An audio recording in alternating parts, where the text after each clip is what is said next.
प्रधानमंत्री जी के पास एक भतीजों की फौज है।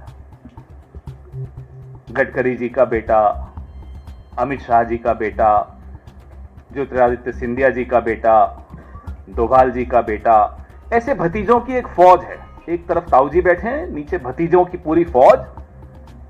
ताऊ जी वोट चोरी करके कुर्सी पर बैठ जाते हैं, फिर भतीजे नोट चोरी शुरू करते हैं। कुछ भतीजे T20 के माध्यम से पैसा कमाते हैं, जो क्रिकेट में चले गए। कुछ भतीजे E20 के माध्यम से पैसा कमा रहे हैं, जो एथेनॉल में चले गए। तो ये E20 और T20 के बीच में चोरी की कुर्सी पर बैठे प्रधानमंत्री और उनके भतीजों की फौज आपके और मेरे पसीना बहाकर कमाए हुए पैसों के साथ ये कर रहे हैं। जो पिछले 11 साल से चुराई हुई कुर्सी पर बैठकर प्रधानमंत्री जी, उनके कैबिनेट के सदस्यों के परिवार क्या कर रहे हैं।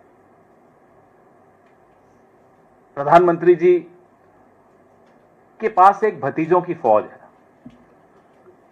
गडकरी जी का बेटा, अमित शाह जी का बेटा, ज्योतिरादित्य सिंधिया जी का बेटा, डोभाल जी का बेटा, ऐसे भतीजों की एक फौज है। एक तरफ ताऊ जी बैठे हैं, नीचे भतीजों की पूरी फौज। ताऊ जी वोट चोरी करके कुर्सी पर बैठ जाते हैं, फिर भतीजे नोट चोरी शुरू करते हैं। कुछ भतीजे T20 के माध्यम से पैसा कमाते हैं, जो क्रिकेट में चले गए। कुछ भतीजे E20 के माध्यम से पैसा कमा रहे हैं, जो एथेनॉल में चले गए। तो ये E20 और T20 के बीच में चोरी की कुर्सी पर बैठे प्रधानमंत्री और उनके भतीजों की फौज आपके और मेरे पसीना बहाकर कमाए हुए पैसों के साथ ये कर रहे हैं। आज एथेनॉल पे हम थोड़ी बात करेंगे। काफी दिनों से चर्चा चल रही है एथेनॉल पे, और एथेनॉल पे बात करने से पहले शुरू मैं उस वादे से करूंगा जो 2014 में नितिन गडकरी जी ने और नरेंद्र मोदी जी ने बार बार दोहराया था। उन्होंने ये कहा था कि म्युनिसिपल वेस्ट, जो कचरा होता है नगर पालिका से जो निकलता है, जमा होता है, उस वेस्ट से एथेनॉल बनेगा, उसको पेट्रोल और डीजल में डाला जाएगा और उसके बाद पेट्रोल 55 रुपए लीटर उपलब्ध होगा। ये मेरे शब्द नहीं है, गडकरी जी और मोदी जी के शब्द हैं, 2014 के शब्द हैं। और डीजल 50 रुपए प्रति लीटर उपलब्ध होगा। यह बात कही इन्होंने जून 2014 में, गडकरी जी ने, और फिर बार बार दोहराते रहे। फिर सितंबर 2018 में गडकरी जी ने कहा कि सरकार 5 एथेनॉल उत्पादन संयंत्र स्थापित कर रही है, जहां लकड़ी का जो बूरा होता है, लकड़ी पर और म्युनिसिपल वेस्ट पे आधारित एथेनॉल बनाया जाएगा। अब 5 साल, 18 से अब तक 7 साल हो गए। वादे के मुताबिक म्युनिसिपल वेस्ट से या लकड़ी के बूरे से 1 लीटर एथेनॉल भी नहीं बनाया है। Not even 1 liter of ethanol has been made out of municipal waste or wood.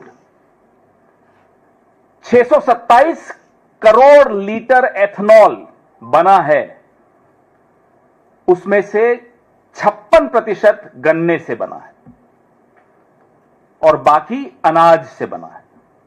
627 crore litre ethanol 1 litre भी म्युनिसिपल वेस्ट से नहीं बना, गन्ने से बना और अनाज से बना। ये शॉकिंग है, ये बहुत हैरान कर देने वाला आंकड़ा है। 627 crore liter, I repeat in English, not a single liter from municipal waste or wood, 56% from sugarcane, the rest from grains. ये तो आपके पर्यावरण के जो दावे थे उसकी सच्चाई। 1 लीटर एथेनॉल बनाने के लिए 3000 लीटर पानी की खपत होती है। यह दूसरा चौंकाने वाला आंकड़ा। For 1 litre of ethanol 3000 litres of water is consumed. यह है आपके पर्यावरण के जो दावे थे उसकी दूसरी सच्चाई। अब आइए आप जो आपको दूसरे दावे किए थे पेट्रोल की कीमत और डीजल की कीमत, वो मुझे आपको बताने की जरूरत नहीं। आज सुबह आप में से कई लोग अपनी गाड़ियों में भरवा के आए होंगे या शाम को भरवाएंगे, आप खुद देख लीजिएगा। कोई 100 रुपए दे रहा है, कोई 95 रुपए दे रहा है, कोई 90 रुपए, अलग अलग राज्यों की जो स्थिति है, लेकिन 90-92 से ऊपर ही है पेट्रोल। और डीजल 87 रुपीज 67 पैसा है, मोस्टली लगभग इसके आसपास है। अब जो हितों का टकराव है, द कॉन्फ्लिक्ट ऑफ इंटरेस्ट, उस पे आ जाते हैं। आप सब जानते हैं लेकिन मैं फिर भी दोहराऊंगा। निखिल गडकरी ये सुपुत्र हैं नितिन गडकरी जी के। सारंग गडकरी ये दूसरे सुपुत्र हैं नितिन गडकरी जी के। इनकी दो कंपनियां हैं, सियान एग्रो इंडस्ट्रीज इंफ्रास्ट्रक्चर लिमिटेड, ये एक प्रमुख वो एथेनॉल आपूर्ति करता है, सप्लाई एथेनॉल। और सारंग गडकरी की है मानस एग्रो इंडस्ट्रीज, ये दोनों ये उसमें डायरेक्टर हैं, ये भी एथेनॉल का ही व्यवसाय करते हैं। इससे ज्यादा मैं क्या बोलूं, आप खुद समझ गए। पिता नीतियां बना रहे हैं, पुत्र पैसा बना रहे हैं उन नीतियों के आधार पर। पुत्र से भी ज्यादा ताऊजी और भतीजे ज्यादा सही है, क्योंकि कई भतीजे हैं जैसा मैंने आपको बताया। तो ये दो भतीजों की कहानी आपके सामने है। जो सियान एग्रो है निखिल गडकरी का, 18 करोड़ था इनका राजस्व रेवेन्यू जून 2024 में। पिछले साल जून में 18 करोड़ था जब लोकसभा चुनाव हुआ ही था। अब जून 2025 में आ जाइए, एक साल में 523 करोड़ हो गया। From 18 crore to 523 crore is the revenue of Cian Agro which is owned by Nikhil Gadkari. ये तीसरा आंकड़ा मैंने आपको दिया जो हैरान कर देता है। इनके शेयर्स की कीमत इन जनवरी 2025 37 रुपए 45 पैसे थी, अब 638 रुपए, from 37 rupees 45 paisa to 638 rupees. It's a hike of 2184%, 2184% इनके शेयर्स की कीमत बढ़ी है। अब आइए अगले आंकड़ों पर।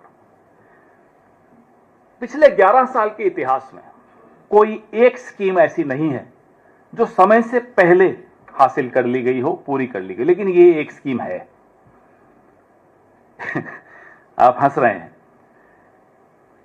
2025 की समय सीमा से पहले 20% एथेनॉल मिश्रण हमने हासिल कर लिया। आप बधाई दे दीजिए ताऊजी को भी और उनके भतीजों को भी। ये भतीजों की कृपा है कि ये एक नीति, अब हम तो मोदी जी से एक ही गुजारिश करेंगे, साहब आपकी तमाम नीतियां जो हैं अपने कुछ कुछ भतीजों को उसमें डाल दो।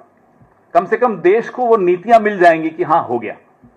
वो अलग बात है कि लाभ नहीं मिलेगा देश को, पेट्रोल आज भी उतने ही रुपए में जाएगा जितने में जा रहा है। हमें कहा गया साहब रूस से कच्चा सस्ता तेल आ रहा है। अब वो कच्चा सस्ता तेल मोदी जी के एक दोस्त की रिफाइनरी में जाता है, वहां से प्रोसेस होता है, फिर मोदी जी के भतीजों की फैक्ट्री में जाता है, वहां से एथेनॉल मिक्स होता है और दिल्ली में मोदी जी बैठकर उसमें टैक्स मिक्स कर देते हैं। इसलिए 100 रुपए लीटर पेट्रोल देते हैं आप। तो ये सारे दोस्त, चाचा, भतीजा, ताऊ सब मिलकर जो खिचड़ी पका रहे हैं वो आपके सामने है। ये अर्थव्यवस्था की खिचड़ी आपके सामने है, ये ऐसे बन रही है। हमें कहा गया साहब एथेनॉल से माइलेज बहुत अच्छा होगा और रखरखाव की जो चिंताएं हैं आपके इंजन की वो खत्म हो जाएंगी। उल्टा हुआ। नीति आयोग खुद कह रहा है कि 6% माइलेज में गिरावट तो नीति आयोग स्वीकार करता है कि आती है, लेकिन हकीकत तो और ज्यादा है। 2023 से पहले जितने इंजन हमारे यहां बने हैं, they are not compatible with ethanol fuel. Engine damage हो रहे हैं, हमारी आपकी मेहनत की कमाई बर्बाद हो रही है, लेकिन किसी को कोई फर्क नहीं पड़ रहा, किसी को कोई चिंता नहीं है, क्योंकि चोरी की गद्दी है। उनको लगता है फिर से वोट चुराएंगे, गद्दी चुराएंगे और यही काम करते रहेंगे उनके भतीजे।